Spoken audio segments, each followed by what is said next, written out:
Welcome to the Banker Lamp. Please enjoy the video. In this video, I will show you how to make vegan enchiladas the only way. We'll start by creating a hearty, plant-based filling, packed with flavor.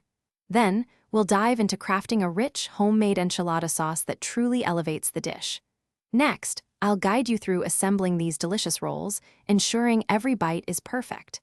Finally, we'll bake them to golden perfection and add some fresh, vibrant toppings. Get ready for an incredibly satisfying meal. Let's begin with our incredible filling. First, sauté 1 medium onion and 2 cloves of minced garlic until they are wonderfully fragrant. Next, add 1 cup of crumbled firm tofu or cooked lentils for a fantastic protein base. Stir in 1 cup of black beans and 1 cup of sweet corn, bringing vibrant colors and textures. Finally, season generously with 2 teaspoons of chili powder and 1 teaspoon of cumin for that authentic, deep flavor. This combination creates a truly satisfying core for our enchiladas. Now for the heart of our enchiladas, the sauce. In a saucepan, whisk 2 tablespoons of flour with 2 tablespoons of oil to create a roux. Slowly incorporate 2 cups of vegetable broth and 1 cup of tomato sauce, stirring until smooth.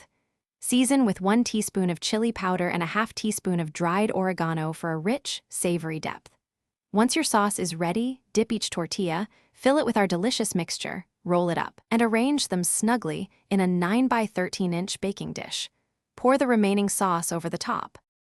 It's time to bake our masterpieces. Preheat your oven to 375 degrees Fahrenheit. Cover the baking dish with foil and bake for 20 minutes, then uncover and bake for an additional 5 minutes, or until the sauce is bubbly and the edges of the tortillas are slightly golden. Once out of the oven, let them rest for a few minutes. Garnish generously with fresh cilantro, diced avocado, and a dollop of vegan sour cream. Serve these incredible vegan enchiladas immediately and enjoy every single bite. Thanks for watching. If this was helpful, leave a like and consider subscribing. See you next time.